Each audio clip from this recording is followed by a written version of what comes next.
there, I'm Elizabeth from Our Paleo Family. Welcome to Whole30 Day 14. We are almost halfway, and tonight I'm going to make a recipe that's been on my website for a while. It's called Creamy Salsa Chicken, and the way the recipe is written is for cooking it in either a crock pot or like a Dutch oven really slowly in the oven. It's a braise, but we're running short on time tonight, and when I wrote that recipe I did not have my Instant Pot, and so I have an Instant Pot now, so I'm going to use it. So I'm going to start with about 2 tablespoons of coconut oil. You can use any other cooking fat that will hold up to a high heat really well, like avocado oil or any of the animal fats. And we're going to turn this on saute, and that will melt. And I'm going to, it's a real simple recipe. It has just a couple little parts to it, and there's a rub, a spice rub. So I'm going to make that here, and it starts with 1 teaspoon of salt. So this is my sea salt, and a 1/2 teaspoon of black pepper. And I know that my pepper is just about out. Oh goodness, it's not that much out. Whoops, let me scoot some of that back in there. Yikes, might be too spicy. No, I think it's really fine. Okay, so measure, don't just pour. 1/2 teaspoon of black pepper, 1/4 teaspoon of smoked paprika. So I want that smoky flavor. If you happen to not have smoked paprika, you can just leave it out. It's totally fine. Or you can use something like liquid smoke. That would work too. The liquid smoke and paprika are both really easy. Smoked paprika are easy to find in a regular grocery store. So, and I use them a good bit, so it would be worth investing in that particular spice. And then I need a 1/2 teaspoon of onion powder and 1/2 teaspoon of garlic powder. And now the modification we need to make to this recipe for Whole30 is I call for 2 teaspoons of coconut sugar, which, you know, 2 teaspoons is not even a tablespoon. It's not a lot. However, Whole30 says no sugar at all of any kind, and so we're going to leave it out. And then 1/4 teaspoon of cumin, which also will give sort of a smoky flavor.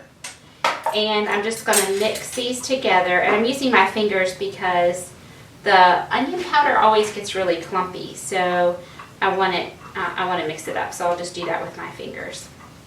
And what I have bought are 6, my recipe calls for 2 pounds of chicken thighs, but I just asked for 6 because that's how many I know I want for my family. Usually either my husband or I will eat 2, the kids will each eat 1.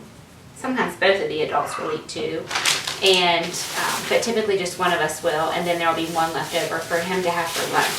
So this particular recipe, I'm doing something a little bit unusual for me in that I want the bones, but I don't want the skin. And I have my cutting board here in case I need it, but I really like to just work on this paper that comes, that the meat comes wrapped in, because then I can just throw it away. So it's really convenient.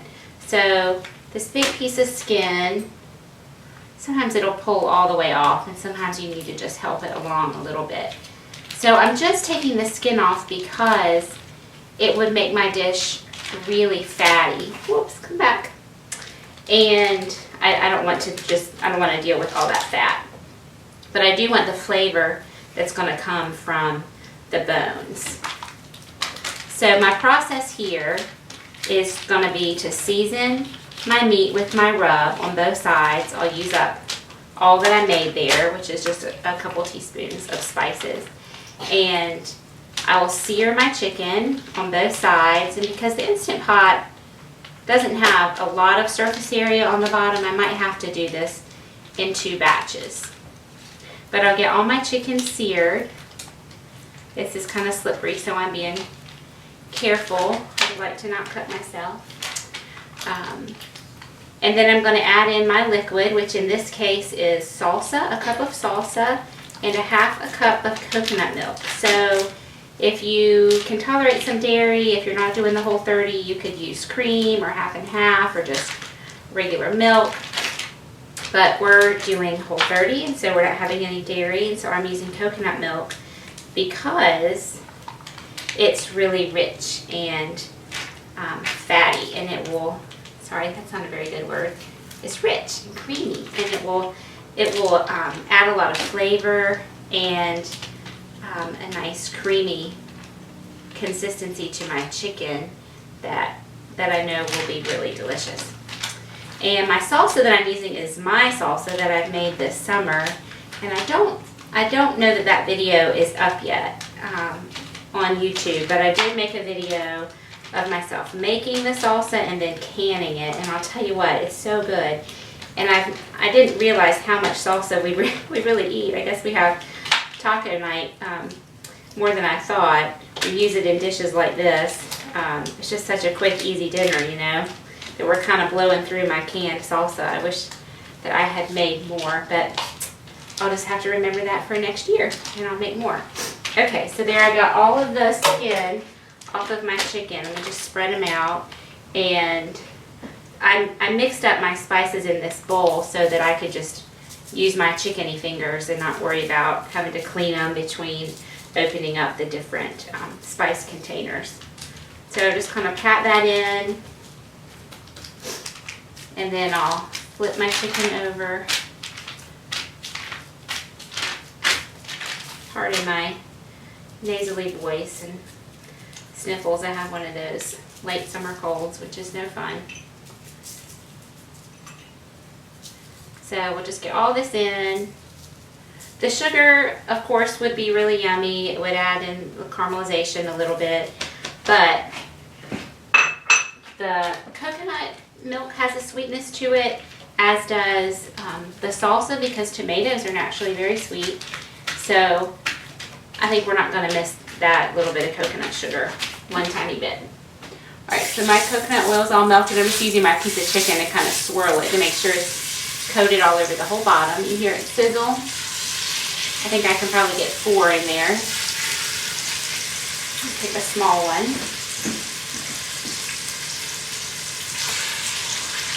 So we'll let those sear on both sides, and then I'll get those two done. Wash my hands. Okay, so when my chicken is done, I'll transfer those into this pan till I get the others brown, and then I'll dump it all back in. Let me just scoot that to the side. So that's all there is to that. Here's my coconut milk, which I opened a can earlier in the week for another recipe. I can't remember which one. And I used mostly the liquid for that, and so I had a lot of the good cream that rises to the top. I had that left in my can, which is perfect. That's what I want to go with this dish. And then I need a cup of salsa. So I've got a little bit left in here. It smells so good. Salsa goes bad pretty quickly, so if you open a can and don't eat it up, pay attention to that, because it does not have a very long shelf life, even in the fridge. Ooh, might need my muscles though. There, I got it. That's a good sign. Nicely sealed. I love canning. It's a great, it's a process, but it's a great way to preserve some of your summer goodness all through the year. And it's so fun to pull out something we made in the summer in the depths of the cold winter and have that nice fresh taste. I love it. Here's my cup of salsa and my half a cup of coconut milk. And that's all I need for that. And then I want to show you the rest of what we're having tonight, which is some okra. And we grew okra this year for the first time, and it was really successful. So that was a fun surprise. And the other fun surprise was that my kids love it. It's a really interesting vegetable, and a lot of people don't like it because it has this sort of, it can have a sort of slimy quality to it when it's prepared certain ways, like stewed okra and tomatoes is kind of a big thing down in the South. I know it goes in gumbo, and I don't really like it that way, but I have a recipe on my website for oven fried okra, and it's really, really good. And we had it with the beef tips a few days ago, and it was really good. And the other way I like to prepare it is simply to fry it in a skillet with some, usually bacon grease. I think that has a really good flavor. But you could use ghee or coconut oil, avocado oil, any high heat oil, but not the vegetable oils. I'll use bacon, my bacon drippings, because that's the flavor that I like. And then just salt and pepper, and you slice it, you put it in the pan, and just like any other vegetable you would saute, just let it sit there for a little while till it starts to brown, which is the caramelization, and then flip it all over. And it takes about 15 minutes. So these are some that I grew in my garden and just picked. I have 4 plants, and just last night I picked, I can tell because they're a different color than the ones that I got at the farmer's market. So this guy, he's too big, so he's a little tough. I'll cut him, and he might be okay, but when they get about this size or bigger, they start to get really tough. So you really want to pick them when they're smaller. But so I grew these guys, and then we got a whole bunch from the farmer's market. So you could just tell they were picked probably a couple days ago. But they're these cute little ones, and I'm going to just wash them and slice them.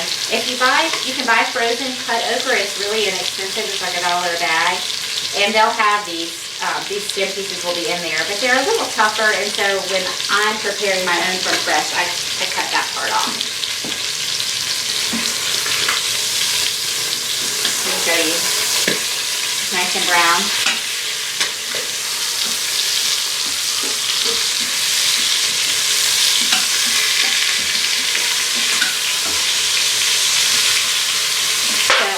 Rinsed, and I'll start cleaning them.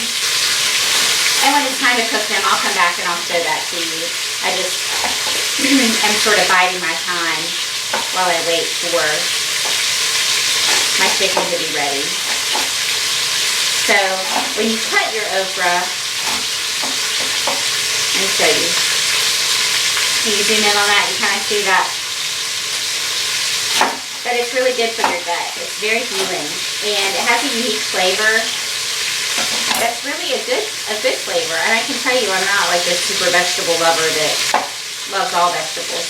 I hate beef, but I do really enjoy okra. It has these big seeds. My kids love the seeds. It's really funny.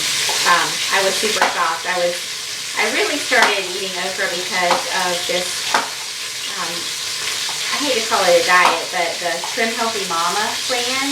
I was introduced to that, and you'll have to read their books. They're these great ladies, and I love some of their recipes. But they have a lot of recipes involving okra, and they even have this thing called an okra challenge. It's supposed to sort of jumpstart weight loss some magical way. And so I was doing that okra challenge, like I gotta eat some okra. And so I was making it every day, and my kids asked if they could taste it, and of course I let them taste it, and they loved it. And I wasn't trying to not share it with them, I just didn't think that they would enjoy it. And can you even see what I'm doing? You know how to cut vegetables, right? So I'm just cutting as close as I can to those little top pieces to get that off, and then slicing into about 1/2 inch, 3/4 inch discs. And I might do this whole bag that I bought. It's just a few, was it $2.50 maybe for this great big bag? I have some from my garden I showed you, but I really bought a whole bunch at the market. But I feel like I've gotten I've gotten my money's worth out of my 4 plants in my garden. They just produced all summer. They started producing when the plants were teeny tiny. It smells so good. Now, if you pay attention, you'll probably notice that I have several recipes that use basically the same combination of spices, maybe a slight alteration. The carnitas is very similar, but it's really simple. They're ingredients that, let me get out my trash, most people have in their cupboard already. Garlic salt or garlic powder, onion powder. It's nothing unusual or fancy that you've got to run out and spend, $20 on just spices to get your dinner on the table. So that isn't in my mind when I'm making recipes. I want my recipes to be approachable for the average home cook or even a brand new cook, you know, if you see a recipe like in Southern Living, which I love Southern Living, so they can be really intimidating with their really long list of ingredients. And if you happen to not be a super seasoned cook, then that can be so intimidating that you don't even try. That's not what we want, right? So it's day 14 for me, the Whole30, and I'm ready for it to be over, frankly. I'm glad I'm doing it. I'm really glad. I think that's enough. Let me show you how much that is. Whoop. This is a lot of okra. This will feed my family. I don't particularly like it left over, so we'll eat all of this. I told you the kids love it, and they really genuinely do, so we will eat all of that. And then I have a bunch of rice left over from last night's dinner, which was jambalaya, which I think 14 meals in, that was my favorite meal so far from this Whole30. It was so good. So if you haven't watched yesterday's video, watch it, or at least look up the recipe, and definitely plan to make that one because it was easy and it was super, super delicious. But I have a lot of rice left over. I didn't eat the rice, but my family ate the rice. And so I'll serve their chicken over the rice, and I'll just eat the chicken plain. I think that's it for now. I need to wait for that chicken to finish browning, which will just be a couple more minutes, and then I'll be back and show you the next step. Okay, all 6 pieces of my chicken are now browned. So, let me show you how pretty they look. Nice and brown, toasty. So I'm going to lay this chicken back in. Some little juices probably leaked out of here, so I'm going to just pour that in. And that's going in the sink because I touched raw chicken. So in goes my coconut milk.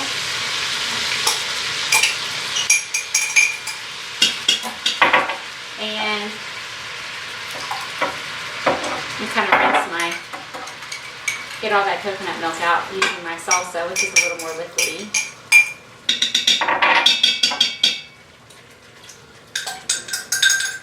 Now, the Instant Pot instructions said for chicken pieces with the bones to cook for 10 to 15 minutes. I'm just kind of stirring this around because, like I said, there was a lot of the coconut cream and it's solid. So I'm just kind of melting that down into the salsa, and so it makes a sauce.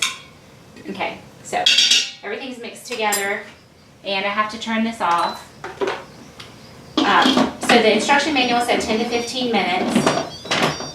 You saw me put the rubber gasket back in there so it would seal properly. My fabulous dishwasher always takes that out and does a thorough job washing, so I have to remember to put it back in. So I'm just going to hit manual, and I'm going to do the 15 minutes. And there's not a whole lot of volume in there, so I don't think it'll take too terribly long for it to come up to temperature, to come up to pressure. So, but I will pay attention and write that down for you and add that to the recipe so that you know for sure how long it's going to take you to put this meal together. Now, what I found for myself that I forgot I had is some spaghetti squash left over.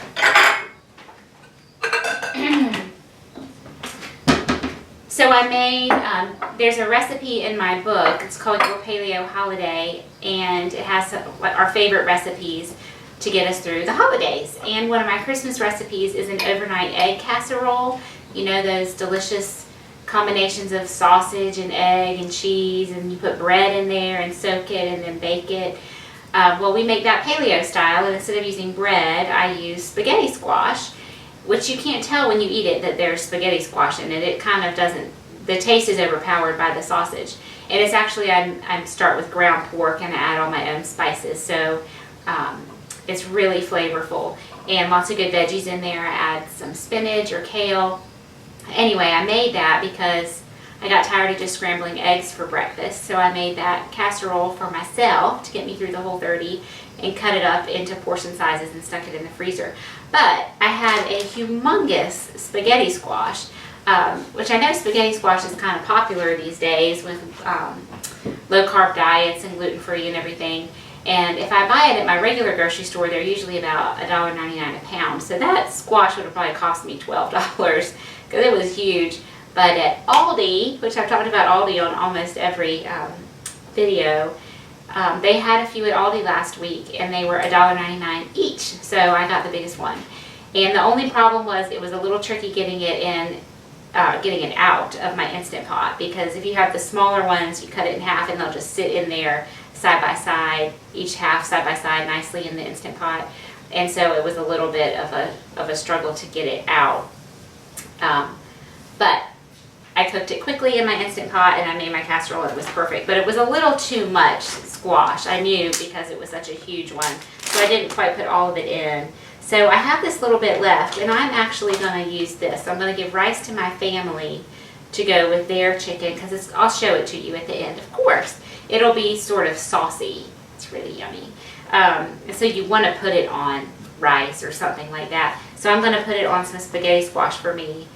But I'm going to dress this up because I don't want just this sort of watery spaghetti squash. So I'm going to drain out a little bit of the water. I'm just going to give it a squeeze as I take it out of the bag to get out some of the excess liquid. So the way I have found I like spaghetti squash the best is in something like that egg casserole, where there's some egg and some kind of milk or cream to create a custard, essentially, that binds it together and gives it some body. And spaghetti squash is pretty sweet, and I just don't like that. It's not my favorite. But it does work really well in the paleo diet. I know it's full of lots of great vitamins, vitamin A, vitamin C, and I have it, so I'm going to eat it. So what I'm going to do is I'm going to mix an egg into this and some spices and a little bit of almond flour, and I'm going to bake it. I'm going to make like a little cake, like you've probably seen a polenta cake, something like that, which is polenta, which is cornmeal. So I'm going to make myself a little spaghetti squash cake and put that in the oven. Okay, so that you have measurements, let me tell you what I have here. This is probably about a half a cup. Yeah, 4 ounces exactly. So I have a half a cup of spaghetti squash. I'm going to beat in 1 egg.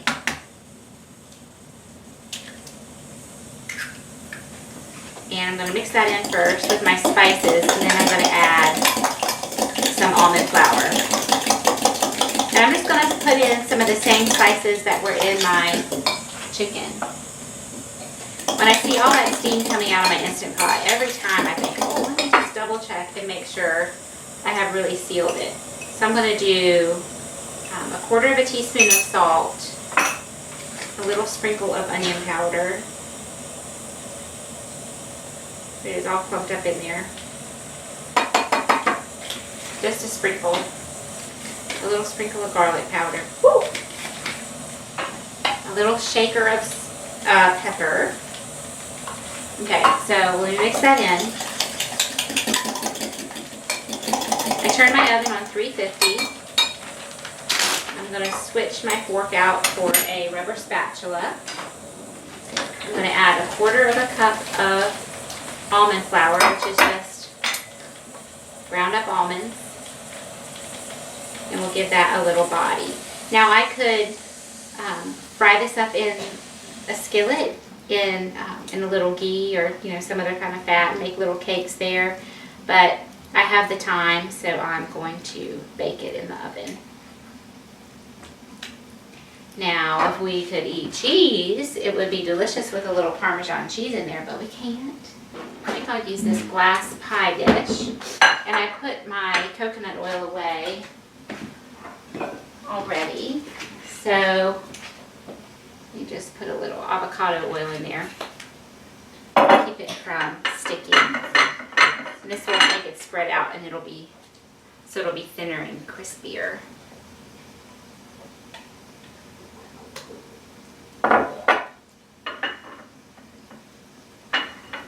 Whenever I'm making spaghetti, the kids say, "Oh, the sauce smells so good. Oh, yum, yum, yum." What are we eating it on? We're not eating it on spaghetti squash, are we? No, no, no. Okay, so that's pretty thin. So that's going in the oven, and we'll bake that up till it's nice and crispy on top. Okay, let me show you what's going on with my chicken. So it took about 10 minutes for the pressure to come up, and then it cooked for 15. And now the pressure has been coming down for about 10 more minutes. It's not quite finished yet, but I'm going to go ahead and quick release the rest of it. Woo! I'm going to move my hand away quite fast enough. It's not smart of me to not pull my hand away quickly, but I was talking and not paying attention. So when I burn myself, I'm going to do it over the sink. Cold water, immediately run cold water, and then soy sauce is the ticket. I think it must be the sodium that helps to draw out the burn. If somebody knows, I would love sort of a medical or scientific explanation, because another alternative is mustard, and I've used that like when we've been camping, and I have had mustard, but I don't usually camp with soy sauce because we don't eat it anymore, but I keep it in my fridge only for burns, and I really use it. I'm sorry to say I'm a bit of a clumsy cook. So I found that the combination of cold water and soy sauce immediately will really help take care of that burn. So now I'll rinse that off, and what I wanted to do is just go ahead and disconnect this so that I can pull it over here and I'm not reaching all the way across the counter. Now I will be careful when I remove the lid so that I don't burn myself again.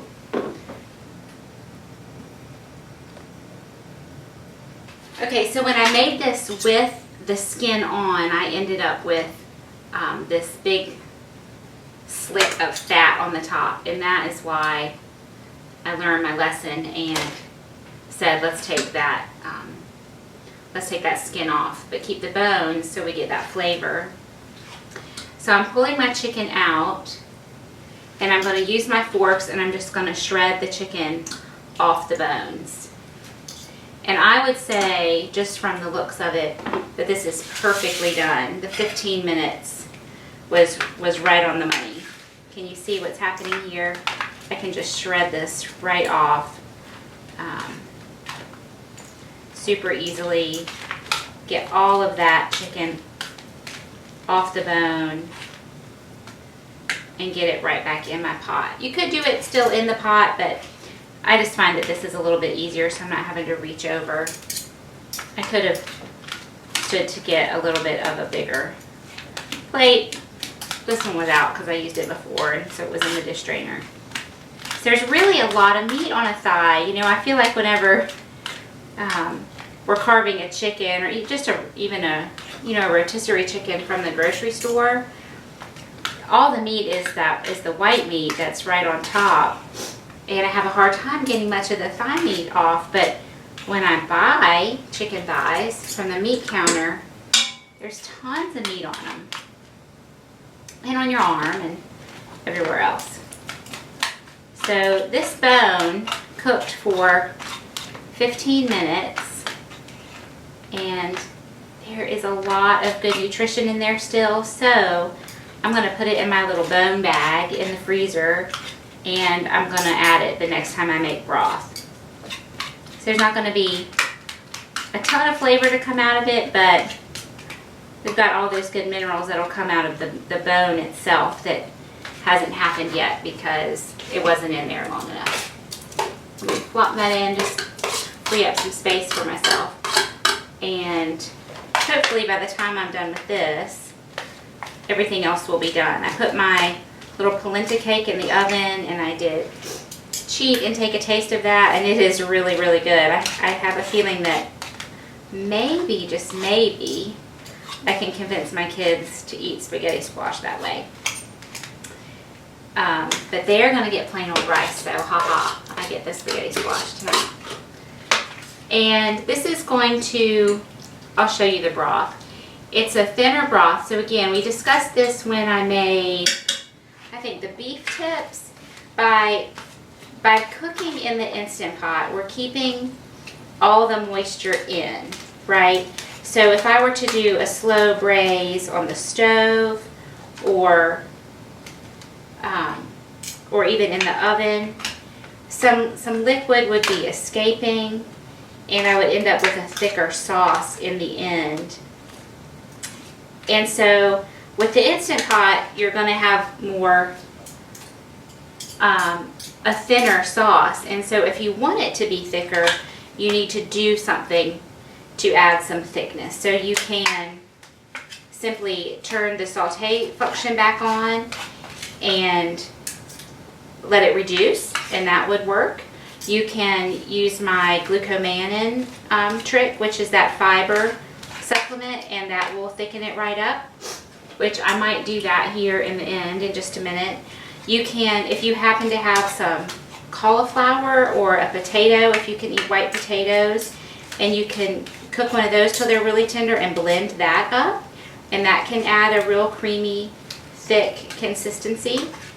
So lots of different tricks you can employ to thicken up that sauce a little bit.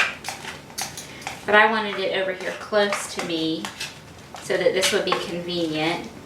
And then I'm going to plug it back in a second, and I'll turn on that saute function and let it start to reduce a little bit while I'm pulling everything else together. And if I want it thicker, I'll add a little of that glucomannan and that fiber supplement. Which, by the way, I just ordered that from, not Whole Foods, from Amazon. It was not very expensive. And if you're interested in getting that, just make sure that you get the one that is not in capsule form. You want to have just the powder in the bottle. So I know there's a little more meat on those bones that I could pick off, but I'm just not going to take the time to do it right now, just for the sake of the video. But I am going to plug this back in.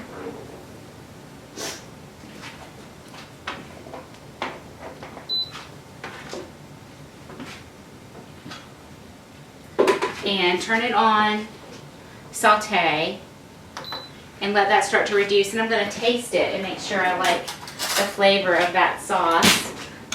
And I don't need to add a little more salt, or maybe it's too salty and I need to add something to reduce that a little bit. Let me just give that a taste.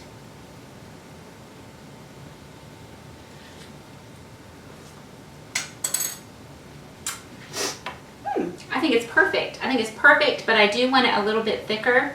So I'm going to add some glucomannan so that it goes quickly. I'm going to check on my rice.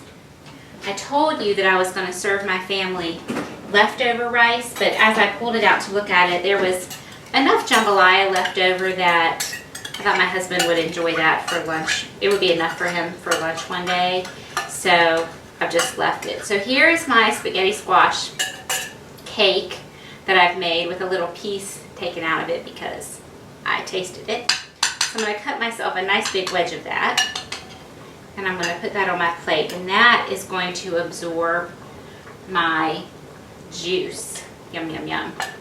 And I will share if somebody else wants some. Let me grab my glucomannan. So this will gel up like gelatin, and so you have to work with it quickly.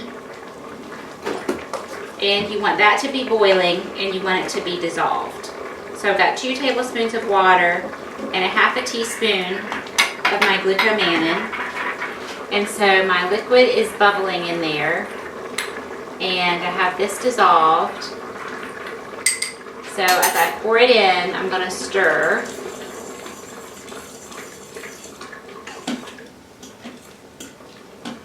I can smell the spaghetti squash. It smells so good. That little bit of onion powder and garlic powder in there. Yum, yum, yum, yum, yum, yum, yum. You can see already this is really starting to set up, so you got to work with it quickly. And you know what, if you decide, okay, so I want to wait a minute and see how thick this gets, because I might want to add a little bit more, and I might not want to add a little bit more. So I don't want to mess with going back and forth with getting it thick and then too thick and then adding more liquid. So I'm going to let this bubble for a minute, and if I need to add a little bit more, and look, this is already set up like a gelatin, I'll just add a little more water to this, dissolve it, get it liquid again, and then I'll pour it in. And it'll be fine. That's the one I tasted, right? I'm going to add just a teeny bit more of this.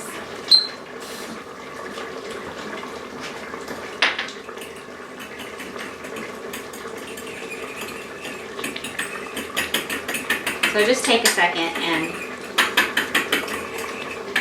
get it dissolved. So I told you about Trim Healthy Mama. They even have noodles made out of this, and I've never tried them because we're so used to not eating noodles anymore that it's not something that I need to substitute for. But I would be curious to try them sometime. Okay, so I get this dissolved again. I'm just going to add a little bit more of this. There we go. Let that bubble, and I'll get everything else together for you to show you.